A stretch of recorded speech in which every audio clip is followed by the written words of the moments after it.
అవును కొంచెం అనుకోవచ్చా?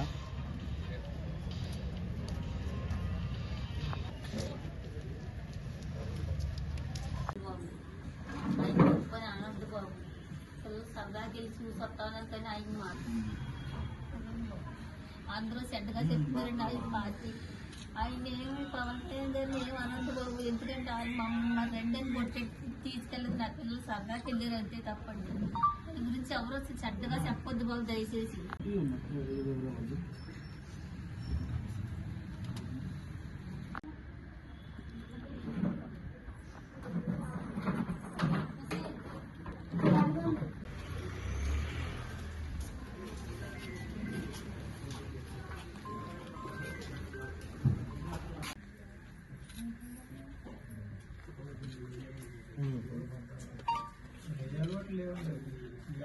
ఎక్కడికెప్పుడు రావాలి, దానికి వెళ్ళమని అడుగుదామని ఇద్దమ్మ టీవీ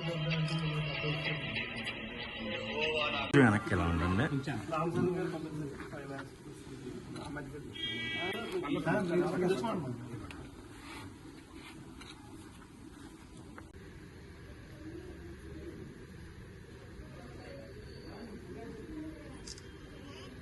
నిజంగా చాలా బాధాకరం అండి ఇలాంటి సంఘటన. నిజంగా మేము ఎక్స్పెక్ట్ చేయలేదు. నిన్న మధ్యాహ్నం మాకు తెలియగానే, హీరో గారికి తెలియజేయగానే నిజంగా ఆయన కూడా చాలా షాక్ అయ్యారు. నిజంగా ఎందుకంటే యంగ్ పీపుల్ నిజంగా 23 సంవత్సరాలు అంటే చాలా బాధాకరం. ఇప్పుడు మేము చరణ్ గారు కూడా ఒకటే అన్నారు, ఇప్పుడు మనం ఇచ్చే డబ్బులు ఎవరైతే కళ్యాణ్ గారు అయితే అవ్వచ్చు, చరణ్ గారు అవ్వచ్చు, లేదంటే దిల్ రాజు గారు అవ్వచ్చు, మేము ఇచ్చే డబ్బులు వాళ్ళకి ఏమాత్రం కూడా ఏదో ఉపయోగపడుతుంది తప్ప వాళ్ళ కొడుకుని అయితే మేము తీసుకురాలేము. నిజంగా చాలా చాలా బాధాకరం. మేము అన్ని ప్రయత్నాలు, మా వంతు ప్రయత్నాలన్నీ మేము నిర్వహించాం అక్కడ ఎటువంటి ఇబ్బందులు కలగకూడదని. కానీ ఈ దారిలో ఇలాగా జరగడం అనేది నిజంగా చాలా బాధాకరం. మేము కూడా బాధపడడం తప్ప అంత మించి చేయలేని పరిస్థితి.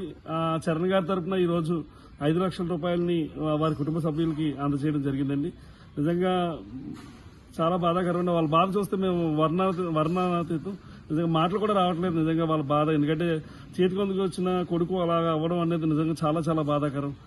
వారి కుటుంబానికి మా ప్రగాఢ సానుభూతిని మా రామ్ చరణ్ గారి తరఫున, మా తరఫున తెలియజేస్తున్నామండి. Thank you.